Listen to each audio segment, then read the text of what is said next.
Assalamualaikum. So today we are going to present about business analytics and financial modeling. As you all know, we need to search for 30 companies in Bursa Malaysia and for the year of 2014 until 2018. So I am FARHA binti Muhammad ZUIHAIRI. I will start with introduction. This study examines factors of affecting a firm's profitability such as liquidity, firm size, lack profitability, growth, debt, and lack debt among firms listed in the ACE market of Bursa Malaysia. The sample in this study comprises 30 listed companies for the period of 2014 until 2018. The process for profitability are return on asset (ROA) and return on equity (ROE) that are examined using the multiple linear regression models. Furthermore, this study also focuses on the determinants that are prominent based on the existing theories and subjects of previous empirical studies. For example, the liquidity, firm size, sales growth, and leverage. This is to investigate on the persistent profitability in the ACE market. Result of the static and dynamic model shows that all of the variables have important impact on the profitability. We move to business performance. As you all know, we have 4 types of business performance, which is leverage, size, growth, and liquidity. So for the first one is leverage. Higher leverage can also improve the firm's performance by settling conflict between shareholders and managers regarding the free cash flow, optimal investment strategy, and the amount of risk to be undertaken. A company that generates more earnings will have more probability to apply less debt in its capital structure compared to a company that does not generate higher earnings, because it can finance its investment opportunities using its retained earnings. Thus, managers who expect a higher level of profitability have fewer risks in putting their company in that situation. Second, size. Firm size had an important effect on their performance that will lead to greater control over resources, promotional opportunities resulting in the attraction and retention of better employees, net economies of scale, better production, buying new technology, and so forth. It shows the positive relationship between the average company size and the growth of company performance. Third, growth. The positive growth indicates that the firms are better than the negative growth. Of course, it shows that the firm have more revenue and sales. The more the growth means that the sale is increased from the initial sales. And lastly, liquidity. A higher level of capital causes greater cost, but on the other hand, it lowers the ROE. In a situation like this, by monitoring the performance of the company, higher liquidity could be interpreted as a negative signal or indicator by the investor. Conversely, when there is greater liquidity, higher flexibility is observed in the production and sales of the company, which result in additional income of the business. Otherwise, a liquid company is flexible. It can meet its commitment and offer long-term payment.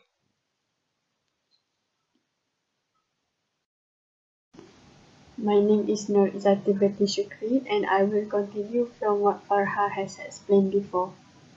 For the hypothesis development, Hypothesis 1. For the liquidity, rationale is liquidity has no significant impact on business performance. H1, liquidity has significant impact on business performance. So, we reject the null hypothesis since the p-value are greater than the significant level of 0.05. For the hypothesis 2, H null, leverage has significant impact on business performance, while H1, leverage has no significant impact on business performance. So, we fail to reject the null hypothesis since the p-value are lower than the significant level of 0.05. For hypothesis 3, H null, size has no significant impact on business performance, and H1, size has the significant impact on business performance. So, we reject the null hypothesis since the p-value are greater than the significant level of 0.05. Lastly, for hypothesis 4, H null is that growth has significant impact on business performance, and H1, growth has no significant impact on business performance. So, we fail to reject the null hypothesis since the p-value are lower than the significant level of 0.05. As you can see for the conceptual framework, the business performance of ROA and ROE are affected by these four factors, which is the leverage, size, growth, and liquidity. Assalamualaikum. My name is Muhammad ABIDIN. Now I will continue with research methodology.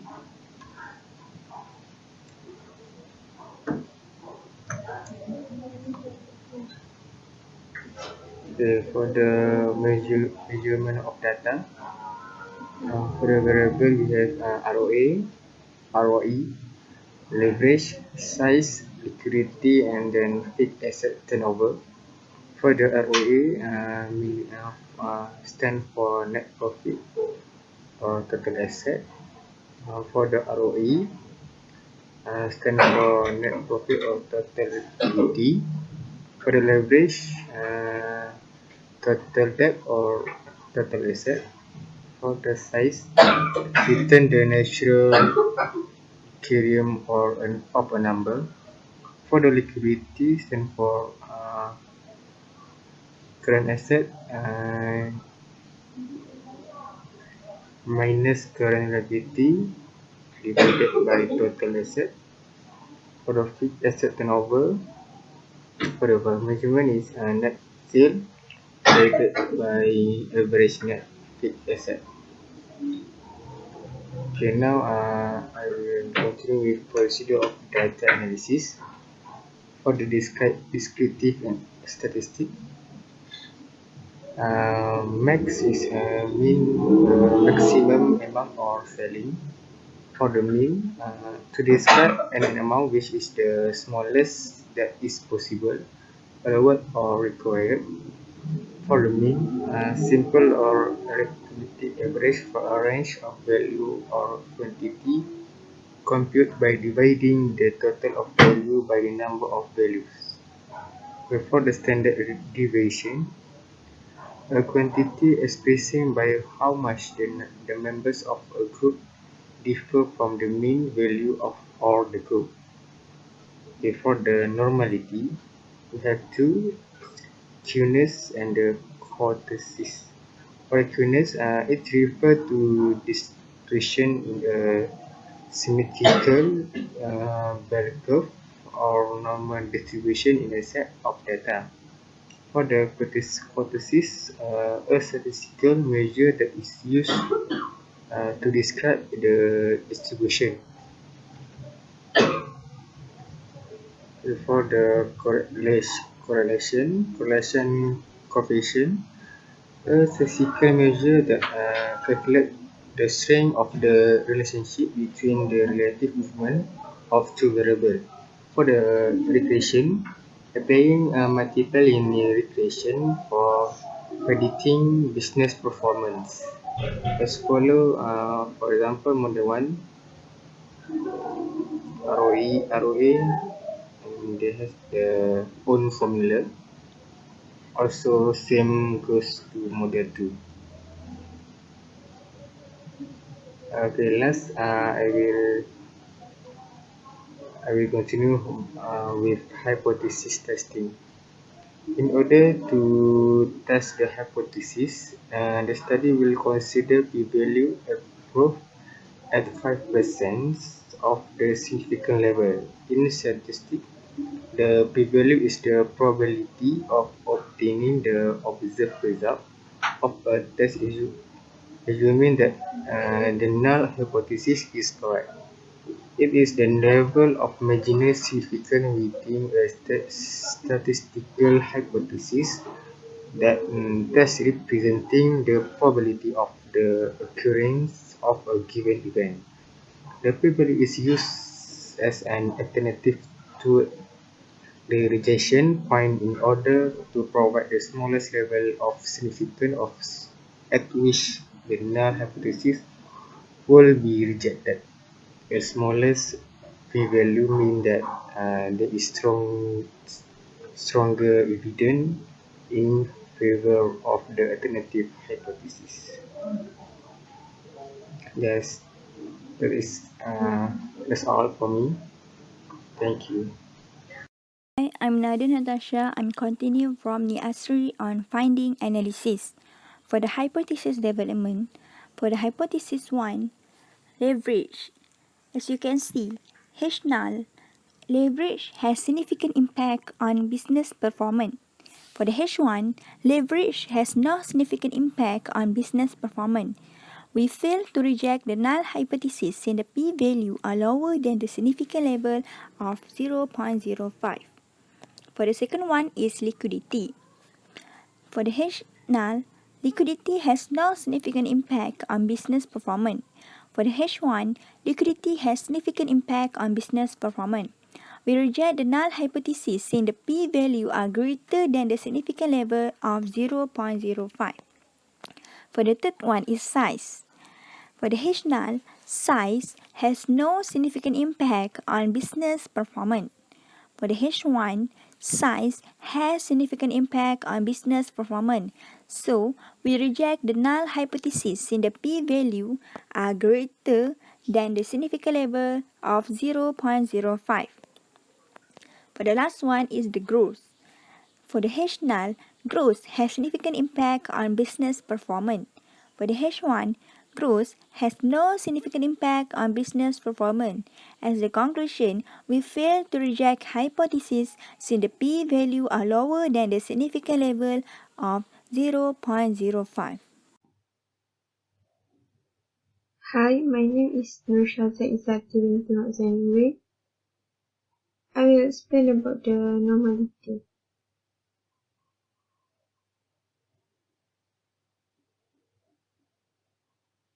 In statistics, normality tests are used to determine if a data set is well modeled by a normal distribution and to compute how likely it is for a random variable underlying the data set to be normal distributed. As you can see here, this is the result after we do the data analysis for normality. I will show you on how to do the normality analysis. Okay, firstly, you click wherever you want. Then, you click on data analysis. After that, you choose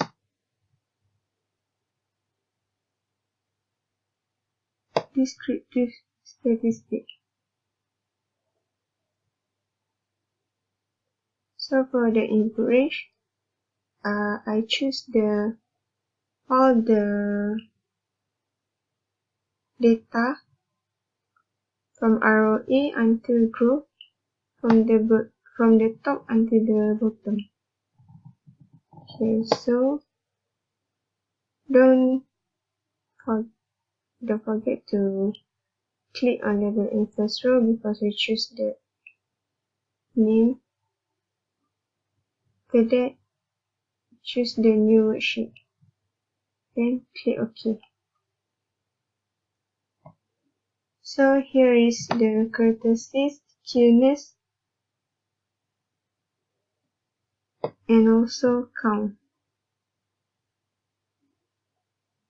This is the summary for normality. After that, I will explain about the correlation. This is the summary of correlation.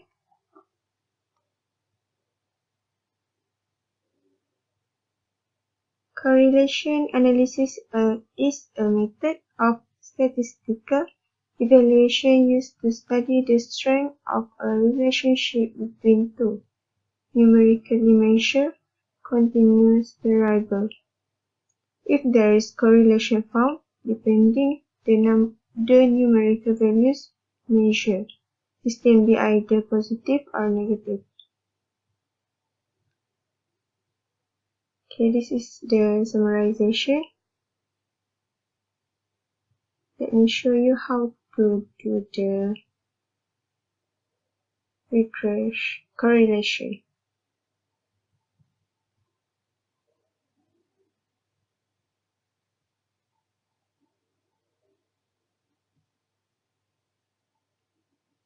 So, as usual, click on the data analysis, then click for correlation. After that, we choose the input range as before, which is from ROA until growth, from the top until bottom, and click on label in first row, then click OK. So you can see here, this is the correlation for our assignment. And now this is the model 1, which is ROA, return on asset. Okay, as we can see here, we calculate on the coefficient and also the p-value, which is, we can see here,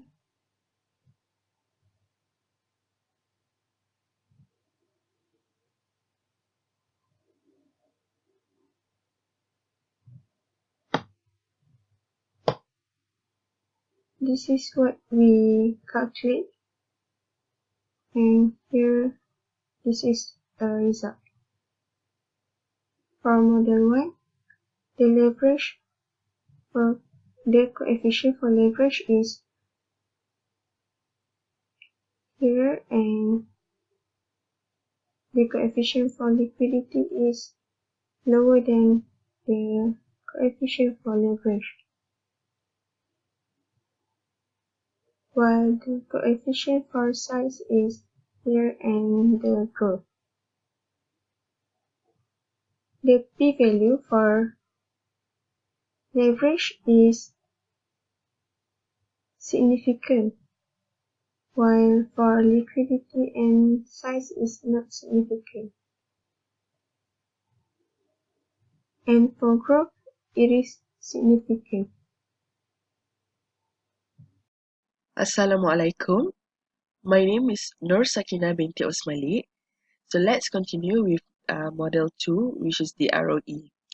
Okay, for leverage, the coefficient is negative 0.1125 and the p-value is 0.1436.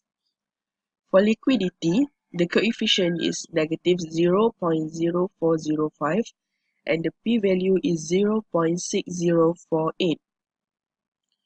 For the size, the coefficient is 0.0239 and the p-value is 0.0622, while for growth, the coefficient is 0.0214 and the p-value is 0.0021.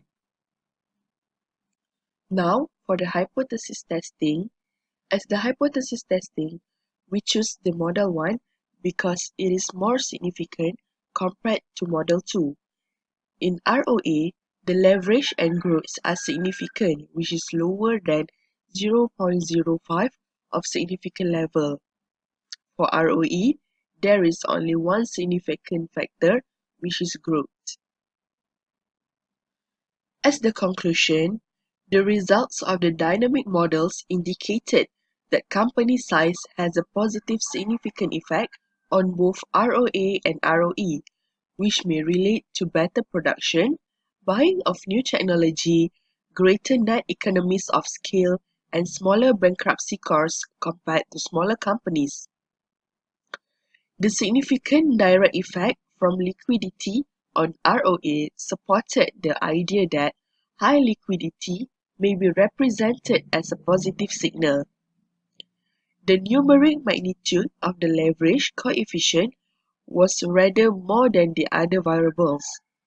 This can show that companies in the industrial product and services may invest in unprofitable and risky projects or long-time return investments that cause a negative influence on profitability in the short term. That's all from us. Thank you.